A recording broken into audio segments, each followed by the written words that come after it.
तो पिछले लेसन में हमने ये समझा है कि इसकी जो है वो कंट्रास्ट क्या होता है और किस तरह से जो हम इमेज को कंट्रास्ट को बढ़ाते हैं या कम करते हैं, और उसमें माइक्रो कंट्रास्ट को, फाइन कंट्रास्ट को समझा, और उससे रेलिवेंट जो हाईलाइट्स थी, मिड टोन्स थी और शेडोज थी, हमने उसको देखा।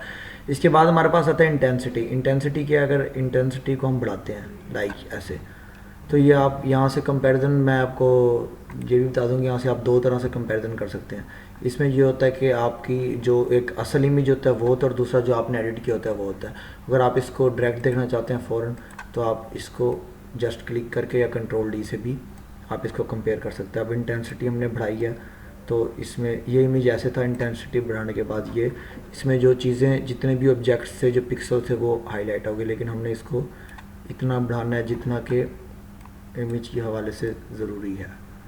तो यहाँ से हम इसको रीसेट भी कर सकते हैं। रीसेट में ये इमेज हमारे पास ऐसे था, इंटेंसिटी को हमने थोड़ा सा बढ़ाया बस, ताकि हमारा जो सब्जेक्ट है वो वाज़ेह हो जाए। इसके बाद हम एक्सपोजर की बात करते हैं। एक्सपोजर वो होता है कि वो लाइट जो आपने जब तस्वीर क्लिक की थी उस वक्त आपको कैमरे ने दी थी, तो उस वक्त आपका एक्सपोजर ये था। एक्सपोजर अगर आप बढ़ा देते हैं तो ये इसकी लाइट्स जो है वो इंक्रीज़ हो जाएगी, और वो आप इस तरह कंपेयर कर सकते हैं। लेकिन हमने as compare to image demand हम इसको एक्सपोजर को बढ़ाएंगे नहीं, क्योंकि ये इमेज इस तरह का, इसको हम थोड़ा सा कम करेंगे जिससे इमेज और ज़्यादा अट्रैक्टिव लगे।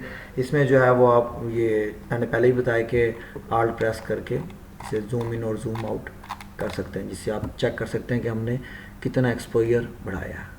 तो एक्सपोजर को हम थोड़ा सा कम रखेंगे। इसके बाद इसकी जो सिलेक्टिव टोन्स हैं वो अवेलेबल हैं, ऊपर भी हमने देखी थी। उसी तरह से इसका यूजेज है, कंट्रास्ट में हाईलाइट, मिड टोन्स और शेडोज़ थे, जबकि इसमें हमें हाईलाइट्स, वैसे ही हमने हाईलाइट्स को बढ़ाना है या कम करना है as compare to our demand. हम हाईलाइट्स को थोड़ा सा कम करेंगे, मिड टोन्स को थोड़ा सा बढ़ाएंगे, क्योंकि जो हमारा सब्जेक्ट है वो मिड टोन्स के ऊपर है, तो हमें उसको वाज़े करना है। उसके बाद शेडोज़ हैं, शेडोज़ को अगर हम कम करते हैं तो अब यहाँ से आप कंपेयर करें, इस तरह का ओरिजिनल इमेज था और ये इस तरह से वाज़े हो गया।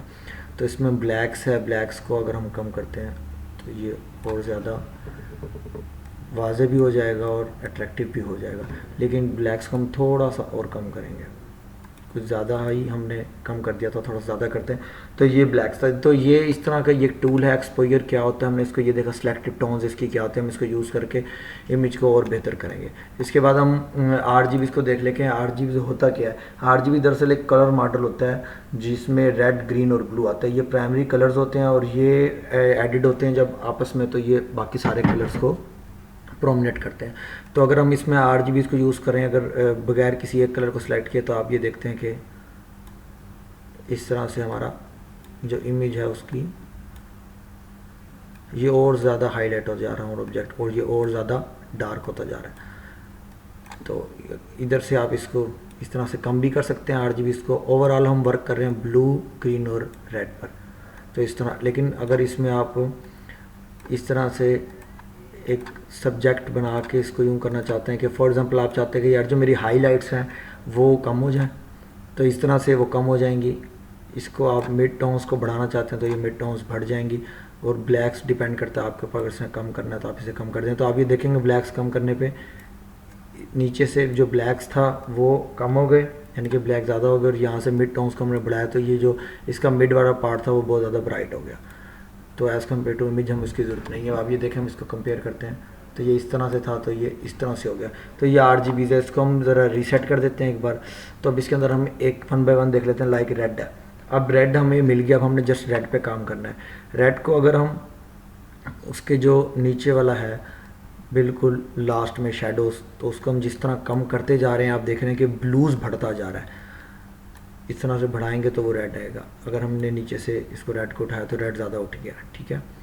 तो इस तरह से अगर हम ऊपर से, फॉर एग्जांपल मैं चाहता हूँ कि मैं यहाँ पे 3 किस्म के जो है वो पॉइंट्स को सिलेक्ट कर लूँ। रेड्स को मैं जो है वो ऊपर से कम करूँगा, थोड़ा सा मिड टोन से थोड़ा सा बढ़ा के देखता हूँ। ये एक हमें बिल्कुल रेड का वो शेड दे रहा है जो एक सनसेट के वक्त एक शेड होता है। और जो इसका नीचे इसके ब्लैक्स पार्ट हैं, जो इसका लास्ट पार्ट है, इसको हम थोड़ा सा कम कर देंगे इसमें, तो हमें ये इस तरह का आएगा। यहाँ से आप रीसेट कर सकते हैं। Then again if you want to work on green, तो आप ग्रीन पे वर्क कर सकते हैं। ग्रीन को अगर मैंने ऐसे गिराया तो आपने देखा है कि रेड बहुत ज़्यादा हाईलाइट हो गया। अगर ग्रीन के ऊपर मैं हाईलाइट्स को बढ़ाता हूँ तो ग्रीन बिल्कुल ही प्रोमिनेंट हो गया। ये हमने इसके अपवर्क पे काम कर रहे हैं कि ये ऊपर से ग्रीन को बढ़ा रहा है। अगर हम इसको जस्ट सेंटर से करना चाहते हैं और आपको लगता है कि नहीं मेरा जो हाईलाइट्स हैं और जो मेरी शेडोज़ हैं वो ठीक हैं, लेकिन मैं मिड टोन्स पे काम करना चाहता हूँ, तो आप इसको ऐसे गिराएंगे तो ये नीचे से गिर जाएगा, तो ये यहाँ से रेड और ब्लू हाईलाइट होगा। यहाँ से आप इसको ग्रीन को उठा देंगे तो ग्रीन कलर प्रोमिनेंट हो जाएगा सेंटर से।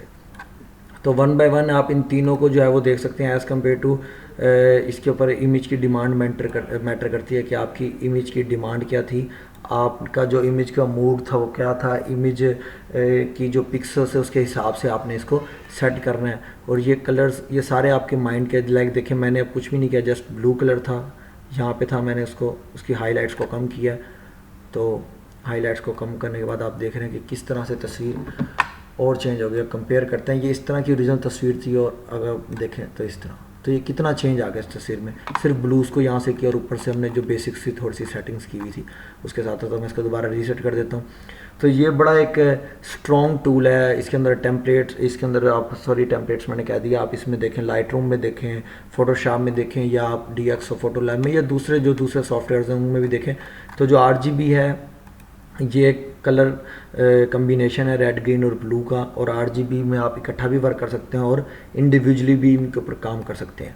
तो ये आपकी तस्वीर को जो है वो विद इन सेकेंड्स जो है वो टोटली चेंज कर देता है। जैसे आपने देखा कि मैंने जस्ट शेडोज़ जो है वो गिराए हैं ब्लू के, तो ग्रीन कितना हाई हो गया ब्लू गिराने की वजह से। तो ये कम्बिनेशन बड़ा समझने वाला है। तो ये आप उसको अपनी डिमांड के हिसाब से समझेंगे, अपनी क्रिएटिविटी इसके अंदर डालेंगे तो आप तस्वीर को विद इन सेकेंड्स बहुत ज़्यादा चेंज कर सकते हैं। तो इसी तरह बाकी और भी टूल्स हैं, हम आहिस्ता आहिस्ता अगले लेसन्स में वो टूल्स भी समझते हैं।